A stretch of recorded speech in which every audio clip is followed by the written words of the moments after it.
आता isakal.com आहे देशातील नंबर 1 ची मराठी न्यूज वेबसाईट। प्रत्येक अपडेटसाठी isakal.com ला नक्की भेट द्या। राज्यात सत्ताधारी पक्षात गुंड भरलेत का असा प्रश्न सध्या उपस्थित होतोय। कारण पावसाळी अधिवेशनादरम्यान विधान भवनात शिंदेचे आमदार संजय गायकवाडांचा राडा, पडळकरांच्या माणसांची गुंडगिरी अख्ख्या महाराष्ट्रानं पाहिली। पण या सगळ्या घटनेनंतर पुन्हा एकदा सत्तेचा माज काय असतो याची प्रचिती लातूरमध्ये पाहायला मिळाली। कोकाटेंचा रमीचा गेम आणि त्यावरून झालेला वाद आणि त्यावरून राष्ट्रवादीचा राडा, त्यामुळे महाराष्ट्रातील राजकारण चांगलंच ढवळून निघाले। पण हा राडा अजितदादांना गोत्यात कसा आणणार आहे पाहूयात या व्हिडिओच्या माध्यमातून।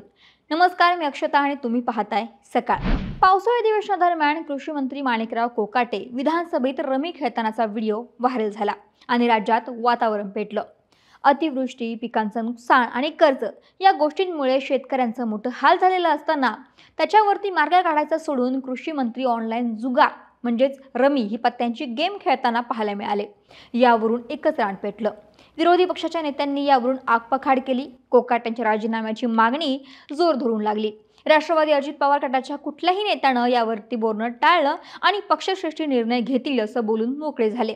पण पक्षश्रेष्ठी असणारे अजित पवारांनी सुद्धा या प्रश्नावरती काढता पाय घेतला। प्रकरण पेटलेला पाहून कृषी मंत्री माणिकराव कोकाटे स्वतः समोर आले आणि आपण YouTube पाहत असताना रमीची जाहिरात आली आणि तेच कॅमेऱ्यामध्ये म्हणजे तेवढाच बॅक कॅमेऱ्यामध्ये दाखवला गेला असा आरोप केला। रमी मी खेळतच नव्हतो। पहिली गोष्ट मी सांगितलंय की मी खालच्या हाऊसमध्ये काय चाललेलं आहे ते पाहण्यासाठी YouTubeवर या ठिकाणी ऑन करायचा म्हणून फोन ऑन केला होता। पण त्याच्यावरती कुठेतरी डाउनलोड केला होता फोन तो गेम। तो गेम मी स्किप करत असताना तेवढा वेळ तो व्हिडिओ आलेला असेल।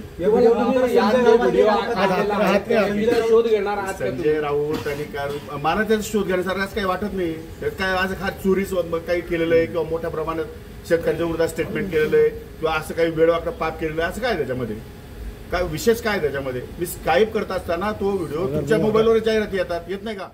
आता कोकाटेंनी जरी स्पष्टीकरण दिलं तरी शेतकरी संघटना कृषी मंत्र्यांच्या या कृत्यामुळे आक्रमक झाली आहे। यातच लातूरमध्ये राष्ट्रवादी अजित पवार गटाचे प्रदेशाध्यक्ष सुनील तटकरे कार्यकर्ता संवाद मेळाव्यासाठी आले होते। या मेळाव्यानंतर त्यांनी पत्रकार परिषदही घेतली आणि माध्यमांसोबत ही पत्रकार परिषद सुरू असतानाच अखिल भारतीय छावा संघटनेचे प्रदेशाध्यक्ष विजय घाटगे आणि काही कार्यकर्ते या पत्रकार परिषदेमध्ये आले। त्यांनी विधानसभेत कृषी मंत्री पत्ते खेळत असल्याचा निषेध नोंदवत माणिकराव कोकाटे यांच्या राजीनाम्याची मागणी तटकरेंकडे केली।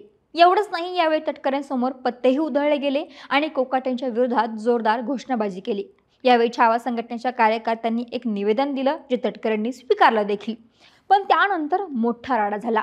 राष्ट्रवादी आणि छावा संघटनेचे कार्यकर्ते एकमेकांना भिडले। अक्षरशः रस्त्यावरती गुंडे कसं भांडतात त्याचप्रमाणे राष्ट्रवादीचे सूरज चव्हाण यांनी घाटगे आणि त्यांच्या कार्यकर्त्यांना अक्षरशः लाथाबुक्क्यांनी कोपऱ्यानं मारहाण केली। या मारहाणीत घाटगे यांना मोठी दुखापत झाली। या मारहाणीचे व्हिडिओ सोशल मीडियावरती व्हायरल होत आहेत।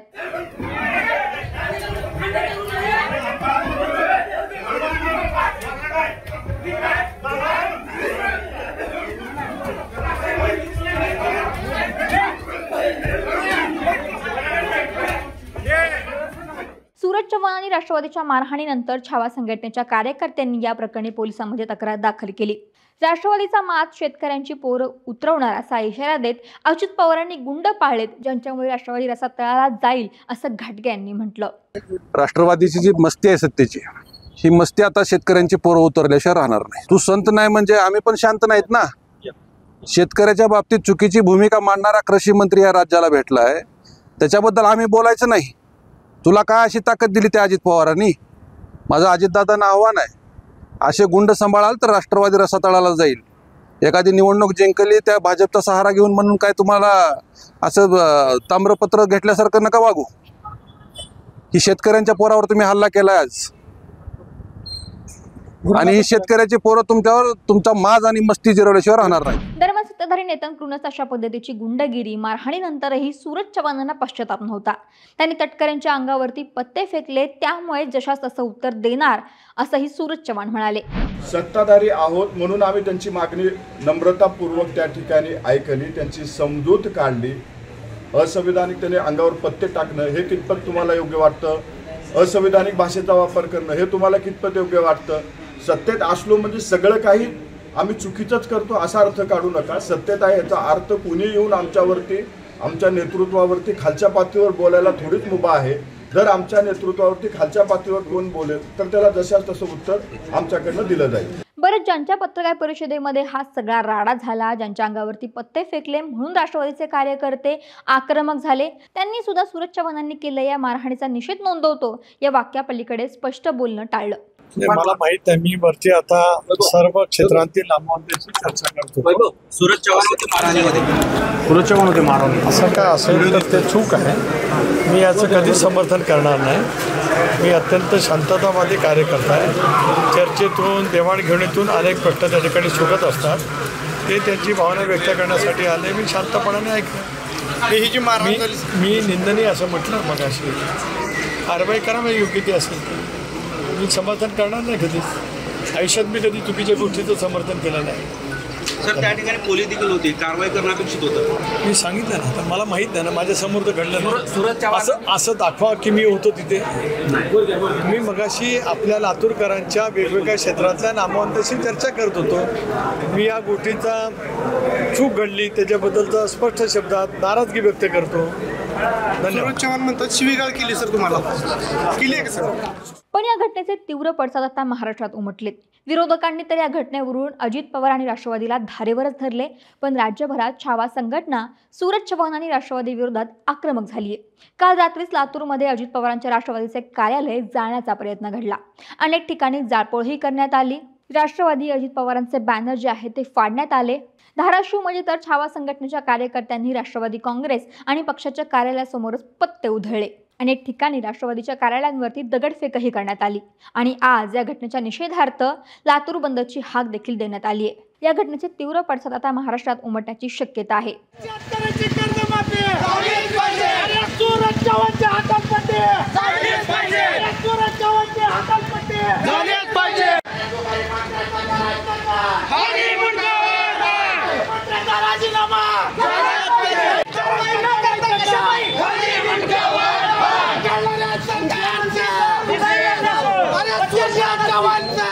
पण या सगळ्या घटनांमुळे अजित पवारांची सुद्धा चांगलीच कोंडी होण्याची शक्यता आहे. कारण देशमुख प्रकरणामुळे धनंजय मुंडेंचा आधीच मंत्रिपदाचा राजीनामा घ्यावा लागला. त्यानंतर कोकाटेंची सदनिका घोटाळ्याचं प्रकरण समोर आलं, जे अजूनही न्यायप्रविष्ट आहेत. आणि त्यात माणिकराव कोकाटे हे अधूनमधून वादग्रस्त वक्तव्य करतच असतात. त्याची डोकेदुखी अजितदादांना अधूनमधून होतच असते. अशात आता कोकाटेंच्या पुन्हा एकदा रमीच्या कारनाम्यामुळे अजित पवारांना माध्यमांसमोरूनही काढता पाय घ्यावा लागला. आणि त्यात आता सूरज चव्हाणांचा राडा दादांना आणखीन भवणार असे दिसते. संजय राऊत सुद्धा बोलून गेले की अमित शहा महायुतीच्या काही मंत्र्यांना टच्चू देणार आहेत आणि त्यात कोकाटेंचं सुद्धा नाव आहे. त्यामुळे आता अजित पवारांना आता धनंजय मुंडेंनंतर आपल्या दुसऱ्या मंत्र्याचा देखील राजीनामा घ्यावा लागणार का हे पाहावं लागेल. तरी या संपूर्ण प्रकरणाविषयी तुमचं मत काय आम्हाला कमेंट करून जरूर कळवा. महाराष्ट्रातील सर्व बातम्यांचे विश्वासार्ह व्यासपीठ सकाळच्या सर्व सोशल मीडिया प्लॅटफॉर्मला लाईक, फॉलो आणि सबस्क्राईब करा. तसंच सर्व नोटिफिकेशनसाठी बेल आयकॉन प्रेस करायला विसरू नका.